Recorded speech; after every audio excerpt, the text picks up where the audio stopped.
Hello there and welcome. My name is Azalia and I am your new therapist. So, what brings you here today? Yeah. Well, most of our clients are. So, at this sleep clinic, we are having some different kind of sessions, and the one we will be having today is mostly an informative one. I will tell you about some problems that most people are struggling with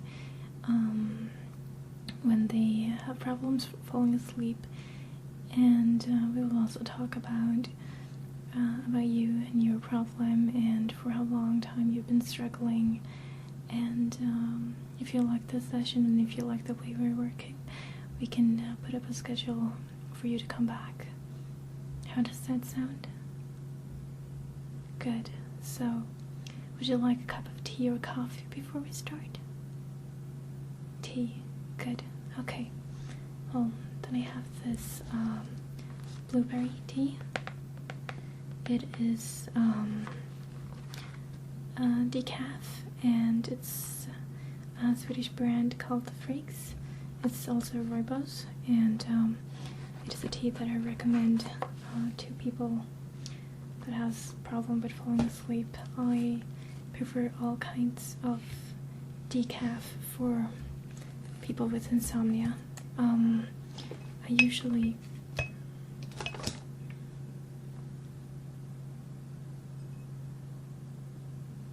usually ask all of my clients how much coffee and energy drinks they are drinking per day. And for some people that I've been having, they have been drinking just enormous amounts of coffee, and sometimes that has been one of the problems. Here we go. With that they are drinking just too much coffee or energy drinks, and they are drinking it one before they go to bed, and well, then it's not so strange that you can't fall asleep. So what I want you to do is to think about how much coffee you drink per day. You can take one day where you write up how many cups you drink, and also if you're drinking any kinds of energy drinks or taking caffeine pills or things like that. So, and if you come back, we will talk about it next time we meet, okay? Good. So, let's start with you now. How old are you? For how long have you been having troubles with falling asleep? Okay, yeah, that's quite a long time. Yeah. Why is it that you haven't been trying out the sleep therapy before this? Time and money, yeah. It is like mostly like that. Okay. Well, do you remember how and when you started having insomnia? Okay. Okay.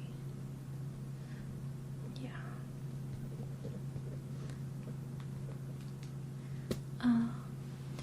At this clinic, we offer sleep sessions, and we have several rooms here with beds, and you can book a shorter session or a longer one. We do not have any overnight times, but we do offer, I think our longest one is about 8 hours. And what happens is that you come in as usual, and if you want to, we will have a little chat, and then you will go to bed in one of our ultra soft beds, and you can choose either some relaxing music. You can choose having the radio on. We do have a lot of pre-recorded relaxation and structure audios and tapes that you can listen to. We do have the sound of waves, and you can, if you want to, but it's a little bit more expensive, have me or another therapy at this clinic who will sit in the room and read you to bed. It can be, if you want to, you can bring like a bedtime story that you liked when you were a child, or we also do have a lot of relaxation scripts here and visualizations and things like that. So there is a variety of things that you can choose from, and the shortest sleep that we are offering is the one that we call the nap, which is only about an hour. Since there is a university pretty close here, we do actually have a couple of students coming in on breaks or right after school or in between classes, and they come here and they do the sleep session, and they get that extra boost that will keep them going. And most of these students are people that are having severe problems with falling asleep, so that hour means a lot to them. So otherwise you can do a 2-hour or maybe a 5-hour. It depends on what you need and how much problem you have falling asleep. And so yeah, that is one of the things that we do here. So one problem that is very common and that we see more and more now, I think it is also because of the high amount of students that we have coming in, but one thing that is important is that your bed should always remain being a bed. Statistics shows that if you use your bed for other things like just having it as a couch or spending a lot of time in bed when you're actually not about to sleep, that can make it harder for you to sleep when it's time for you to sleep. So if you're already having problems with falling asleep, it can increase if you spend a lot of your time during the day in bed. And why I said that a lot of students have this problem is because a lot of them are living in dorms, or they have very small apartments, and they can't, they don't have that much space for a couch, so they only have the bed, and that is why they end up spending hours and hours before bedtime in the bed. So how about you? How much time do you think you spend in bed? When you think about it, how much do you watch a lot of TV in your bed? How big is your apartment or house that you're living in? Okay, so it has several bedrooms. Would you say that you spend more time in bed than bedtime? You do? Okay. Is it right before you're going to bed? Do you have a TV? Yeah, in the bedroom? Yeah.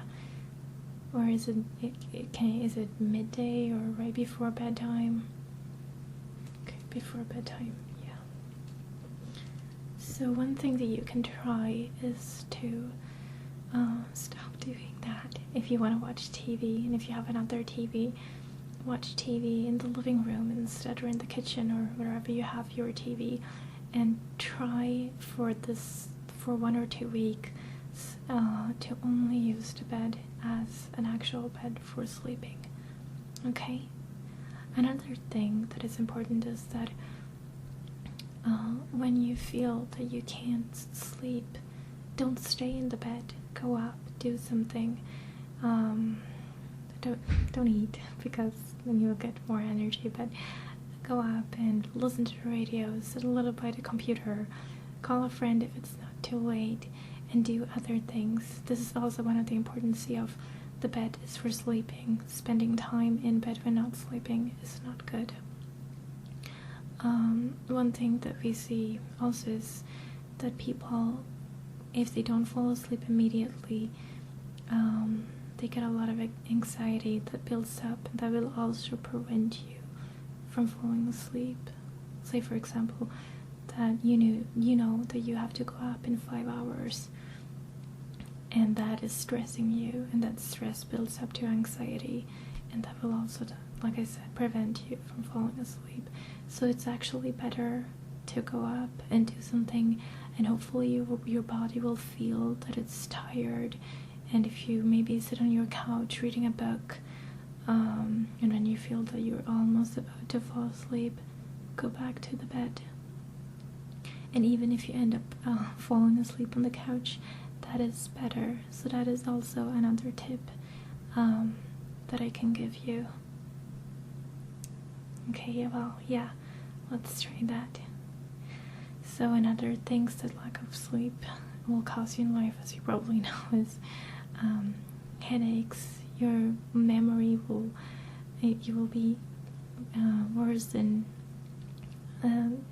memorize things. So if you're a student, for example, lack of sleep is devastating. It will be harder for you to concentrate and listen to your teacher, and it will be harder for you to remember what he or she actually says. You will be a lot more easy to irritate, and so that's a lot of things in life that changes when we don't get the sleep that we need. Okay.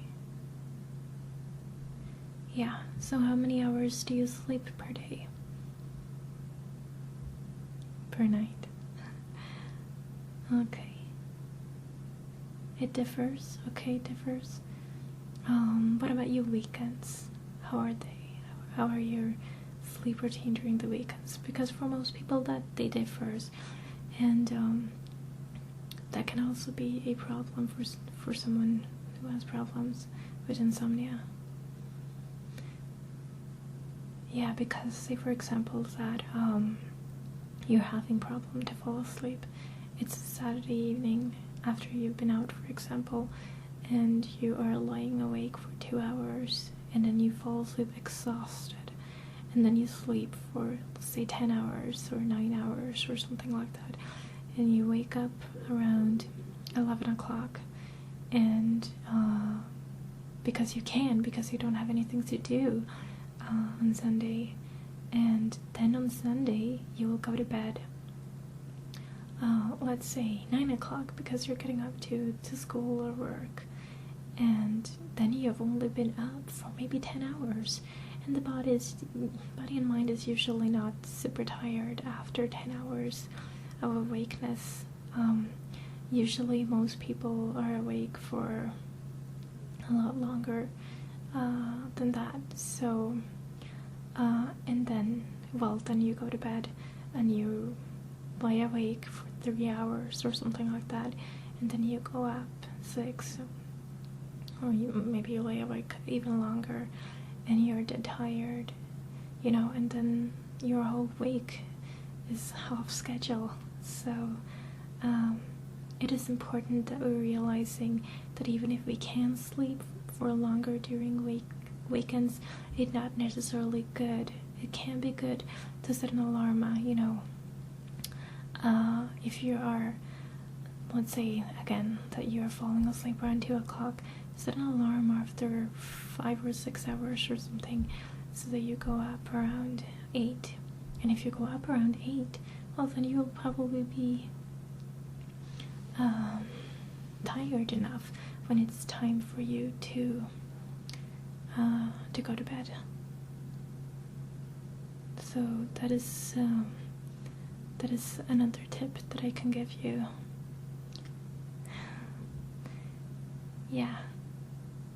So there's a lot of things that you can do at home to help you fall asleep. Those little things that we don't really think about.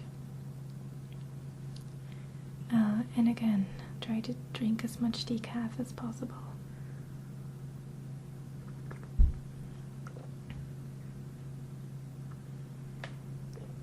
Did you try the tea? Good. Well, most of my clients like it a lot. I have actually been thinking about starting to sell them here. That could maybe be something.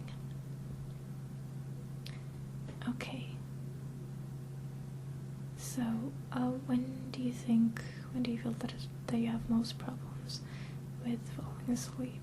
Is it any specific day during the week or in a specific time? Okay.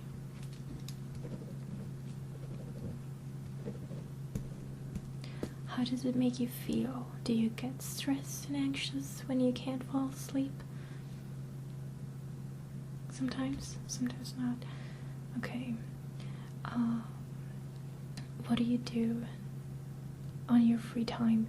Do you exercise or do you mostly sit in? Because if you mostly sit in and don't do anything with your body, that is one thing that can also lead to insomnia.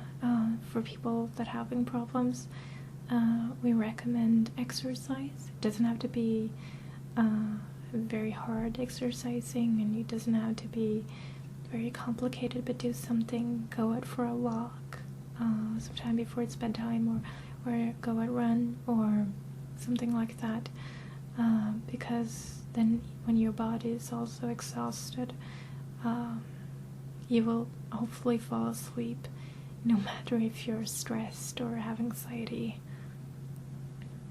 Do you do anything like that?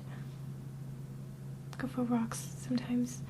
Yeah, well, maybe do a little longer walks. Try to do them maybe each day, maybe an hour before it's bedtime for you, and see if that helps you as well.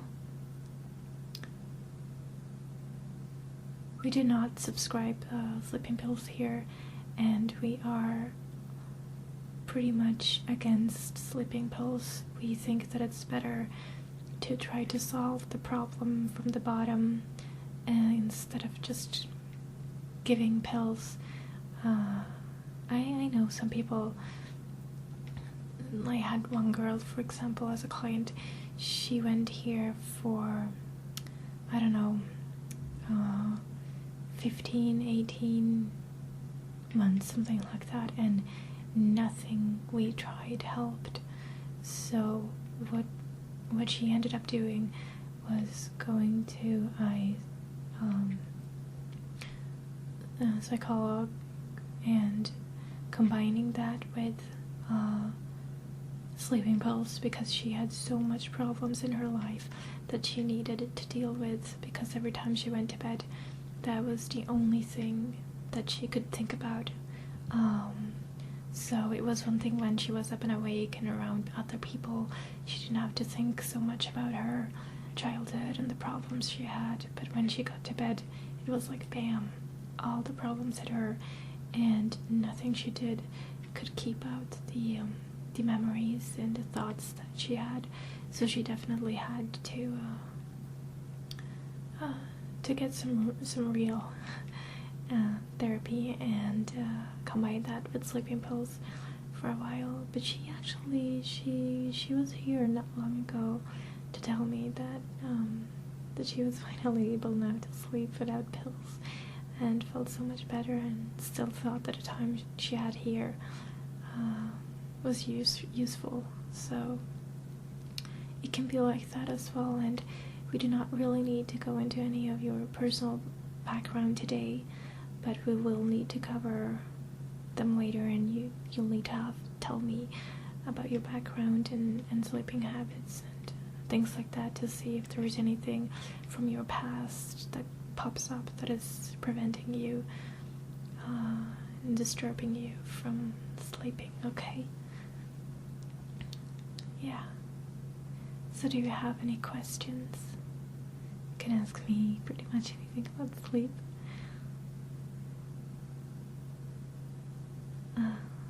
Well, okay. Thank you for today then, and if you found this useful, please let us know so we can schedule you up for another session, and also if you want to start with the sleep sessions. Okay. Well, it was nice meeting you too. Thank you, and have a nice day.